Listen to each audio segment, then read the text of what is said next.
عیدالاضحیٰ یادگار ہے حضرت ابراہیم خلیل اللہ کی قربانی رضائے الہی کے حصول کے لیے ان مخصوص 3 دنوں کے اندر مخصوص جانور جو شریعت اسلامیہ میں متعین کیا گیا ہے اس کو ذبح کرنے کا نام ہے۔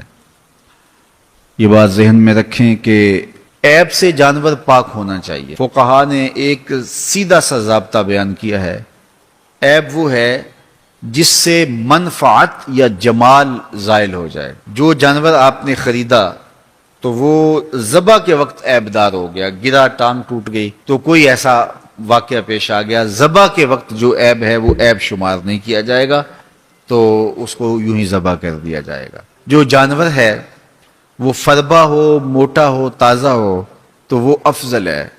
2 جانور کرنے کی بجائے 1 جانور فربا ہو تو وہ زیادہ افضل ہے۔ شریعت اسلامیہ نے صاحب نصاب پر قربانی واجب کی ہے۔ نصاب وہ ہے جو ہمارے ہاں زکوٰۃ کا نصاب ہے، یعنی 52 تولے چاندی یا 7.5 تولے سونا، یا اس کی قیمت۔ زکوٰۃ کے نصاب میں قمری سال گزرنا شرط ہے، لیکن یہ جو قربانی اور صدقہ فطر ہے اس میں سال گزرنا شرط نہیں ہوتا۔ ان عید کے 3 دنوں کے اندر ایک لمحے کے لیے بھی کوئی مالک نصاب ہو گیا تو اس کے اوپر جو ہے وہ قربانی واجب ہوگی۔ پھر قربانی ہر اس شخص پہ واجب ہے جو مالک نصاب ہے۔ بعض اوقات گھر کے اندر کئی افراد مالک نصاب ہوتے ہیں تو سب پہ واجب ہوگی۔ قربانی واجب آپ نے ادا کر لی اور اپنی طرف سے نفلی بھی دینا چاہتے ہیں تو یہ بھی آپ کو اجازت ہے۔ ہمارے آقا و مولا نے ایک قربانی اپنی طرف سے، ایک قربانی اپنی امت کی طرف سے پیش کی ہے، تو اگر امتی اپنے آقا کی جانب سے قربانی پیش کرتا ہے تو یہ اجر و ثواب کا باعث ہے۔ 3 حصے کر کے دوست احباب کے لیے، غرباء کے لیے اور اپنے لیے تقسیم کر لیں تو یہ قربانی کی روح کے مطابق ہے۔ سارا اگر خود استعمال کرنا چاہیں تو بہرحال اس کی بھی اجازت ہے، لیکن قربانی کی روح کے منافی ہے۔ جس کو گوشت لگتا ہے اس کو کھال بھی لگتی ہے۔ جس طرح گوشت آپ خود بھی کھا سکتے ہیں تو کھال خود بھی استعمال کر سکتے ہیں، یعنی آپ کھال کا مسلح بنا کے گھر رکھ سکتے ہیں، کھال کو اپنے گھر کی کسی ضرورت میں جو ہے وہ لا سکتے ہیں، لیکن قربانی کی کھال بیچ لیں اور اس کی قیمت اپنے مصرف میں لائیں یہ نہیں کر سکتے۔ قربانی کی کھال اگر بیچ لی ہے تو اس کے پیسے صدقہ آپ کر سکتے ہیں، کسی دوست کو دے سکتے ہیں، کسی غریب کو دے سکتے ہیں۔ تو قربانی کی کھال جس کو مرضی دیں، لیکن بہتر یہ ہے کہ قربانی کی کھالیں مدارس دینیہ کو دی جائیں، کیونکہ یہ مستحق بہت زیادہ ہیں۔ مدارس دینیہ کے بجٹ کا زیادہ تر انحصار قربانی کی کھالوں پہ ہوتا ہے۔ کسی زمانے میں مدارس دینیہ کے لیے، مساجد کے لیے اور خانقاہوں کے لیے امراء، رؤوسا اور حکام جاگیریں مقرر کرتے تھے اور ان کا نظم و نسق چلتا تھا۔ ہمارے دیہاتوں میں آج بھی مسجدوں کے نام پہ 8-8، 5-5، 6-6 جو ہے وہ ایکڑ نام ہوتے ہیں اور مسجد کی ضروریات اور اس کے محاصل سے پوری ہوتی ہیں، لیکن اب تو مدارس دینیہ کا انحصار رہ ہی قربانی کی کھالوں، زکوٰۃ فنڈ اور لوگوں کے تعاون اور مخیر حضرات کی کوشش سے رہ گیا ہے۔ اس لیے اپنے مدارس کی طرف بہت زیادہ توجہ دینے کی ضرورت ہوتی ہے اور قربانی کی کھالیں کوشش کر کے خود مدارس دینیہ کے اندر پہنچائیں۔ اور آپ کے سامنے جامعۃ المصطفیٰ ایک ایسی درسگاہ علمی ہے کہ جس کے فیضان سے ایک زمانہ متمتع ہو رہا ہے اور یہاں سے نکل کر اطراف و اکناف عالم کے اندر جو ہیں وہ لوگ پھیل رہے ہیں اور فائدہ پہنچ رہا ہے۔ اللہ کا شکر ہے، یہاں سے جانے والے پیغام کو مسلم بھی قبول کر رہے ہیں اور غیر مسلم بھی قبول کر رہے ہیں، تو یہ اللہ کا فضل ہے، اس پر ہمیں شکر ادا کرنا چاہیے۔ اور کتنے مسلمانوں کی اصلاح ہوئی ہے اور کتنے لوگ فائدے میں گئے ہیں، تو یہ ایک اللہ تعالیٰ کا بڑا فضل ہے اور اللہ تعالیٰ کا بڑا ہی کرم ہے کہ کتنے لوگوں کو یہاں سے فائدہ ہو رہا ہے۔ اور ظاہر ہے ہم ساری زندگی تو نہیں بیٹھ رہیں گے، ایک وقت عمر کا، زندگی کا ہم نے پورا کرنا ہے، اس کے بعد ہم نے چلے جانا ہے، تو ہماری جگہ اوروں نے آنا ہے۔ تو یہ دارالعلوم اگر زیادہ سے زیادہ لوگ پیدا کرے گا تو زیادہ لوگوں کو فائدہ پہنچ سکتا ہے۔ تو اس لیے نہ صرف قربانی کی کھالیں بلکہ اس ادارے کے ساتھ آپ کا ہر طرح کا تعاون درکار ہے۔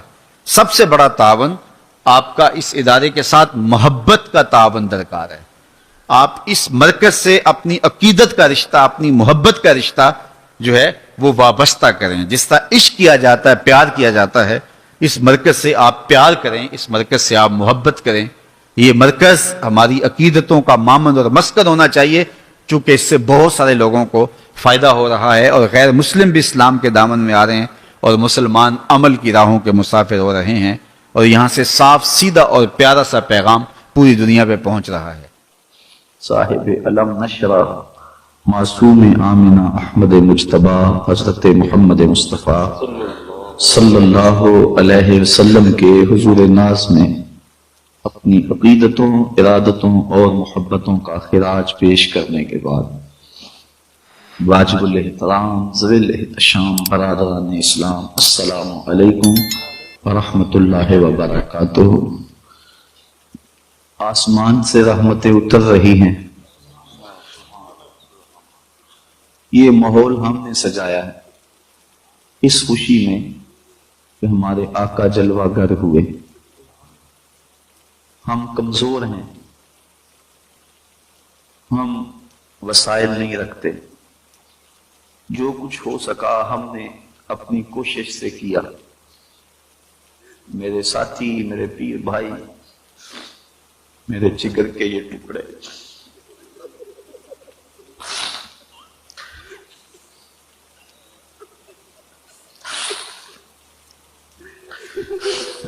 سب شبو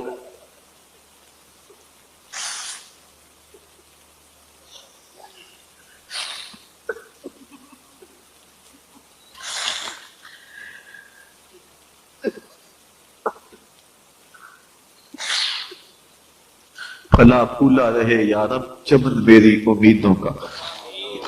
جگر کا خون دے دے کر یہ بوٹے میں نے پالے. شبہ روز سے محنت ہو رہی. میرے بابے، میرے لالے، میرے صوفی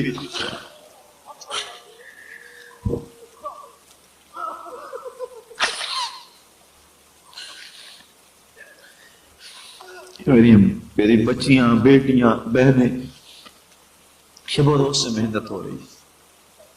ہم جو کر سکتے تھے ہم نے کیا. ہمیں خوشی ہے حضور جلوہ گر. ہم تو اتنا ہی کر سکتے تھے. تو جب رب نے محبوب بھیجا، خدا نے کیا کچھ کیا ہوگا. اور آج کتنے انوار اتر رہے ہوں گے. یہ دلوں کی زمینیں اس وقت جو سیراب ہو رہی ہیں، نور کا ساگر بہ رہا ہے، انوار اتر رہے. بدقسمت ہوگا جس کو آج کچھ نہ ملے. آج تو باڑا بٹ رہا ہے.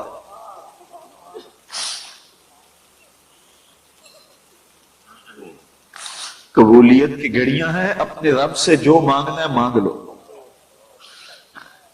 خاتمہ بالایمان مانگ لو. رسول کریم کے در کی حاضری مانگ لو. منہ چھوٹا ہے بات بڑی مانگو. حضور کا دیدار مانگ لو.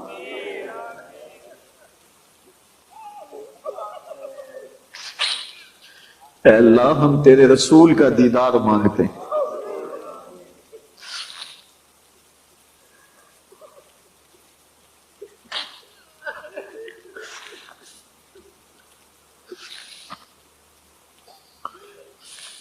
مضمون تو آج محبت کا چھیڑنا تھا. ایک وقت بڑی تیزی سے گزر گیا. دوسرا، اب سخت نہیں ہے کہ کسی عنوان سے میں کچھ بات کروں. زمین جل رہی ہے، آسمان جل رہا ہے. محبت میں سارا جہاں جل رہا. یہ لمحے